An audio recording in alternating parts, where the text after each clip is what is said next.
In this video, we'll talk about mediated construction of gender and sexuality. To provide the context for this topic, we'll first discuss the politics of representation.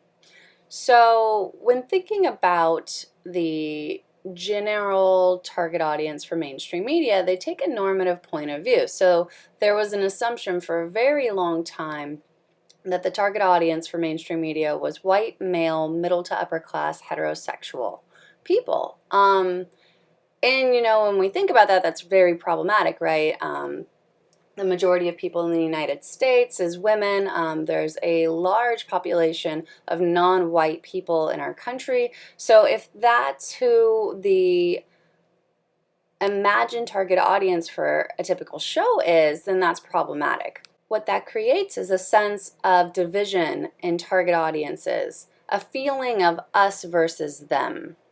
And this spills over into the rest of society. So now, if our only exposure to diversity in our community is through the media or media portrayals, we rely heavily on information about that social group. And as we're going to discuss this week throughout all of these videos, is that's heavily reliant on stereotypes and negative portrayals and inaccurate information.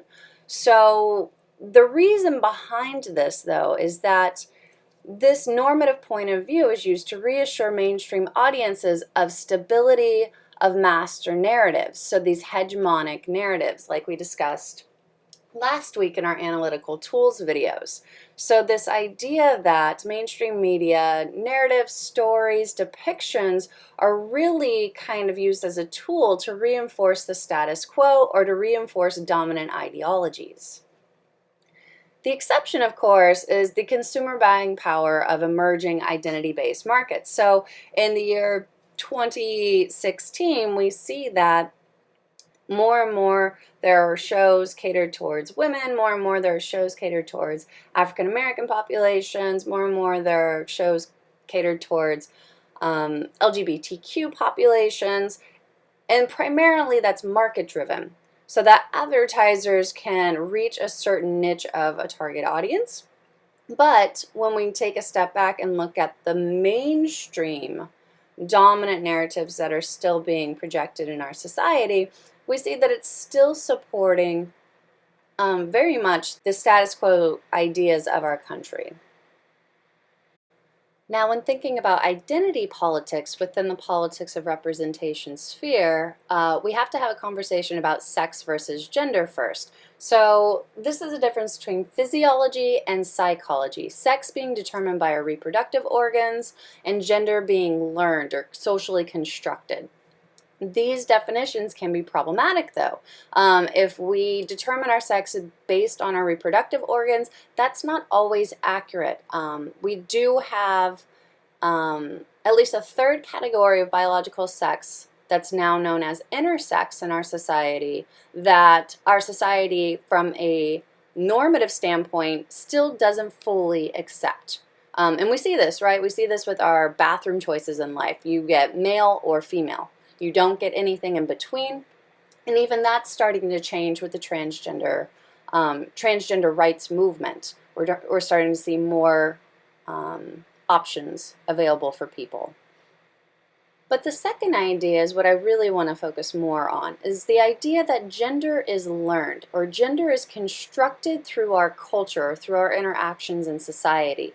And of course, media playing a huge role in this, and we see how the impact of things like Disney princesses have on little girls. Research is starting to come out to show that heavy consumption of princess culture can have a negative effect on young girls, encouraging them to act in stereotypical gender behavior that's not even up to current standards, right? So it would be like stereotypes from the 1920s or the 1950s, where women should be shy and passive and be seen and not heard, and be weak and fragile and depend on others to save us, essentially, right? We need to wait for Prince Charming to save us.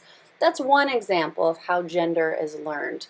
But we do this throughout our lives. We constantly, through our consumption of not only media products, but our interaction with our peers, We are constantly redefining our own individual gender identity, the way we want to perform our identity, the way we accept or reject or transform our identities over time. And within this, we have this idea of the self as object. So when we consume advertising, we do it in an objective way, meaning that, and I don't mean objective in the sense that we do it in a neutral or even rational way. What I mean is we do that when we look at magazine ads or advertisements in general, and we see a person that we think we can relate to, or we project ourselves upon that person, we have now objectified that person. We are now viewing them as an object for our consumption. And when we do that with regards to our gender identity construction, we do it in a way so that we can pick apart that image to pull out the pieces that we think is applicable to us, and we do that in positive and negative ways, right? That's why advertising works, that we think there's something wrong about ourselves, and this product, this advertisement has convinced us that this will make us be that image or that representation of ourselves that's a little bit better than what we currently are. The other idea within this is monitoring, which is what I was referring to earlier. So we constantly compare ourselves to others around us. We monitor our peers' trends. We monitor trends in society and decide, do I want to stop wearing bell bottoms and start wearing skinny jeans? Do I want to wear this shade of lipstick? Do I want to start using this protein milkshake? It's really depending on those around us, and that's how that's one force that helps us to construct our gender identity.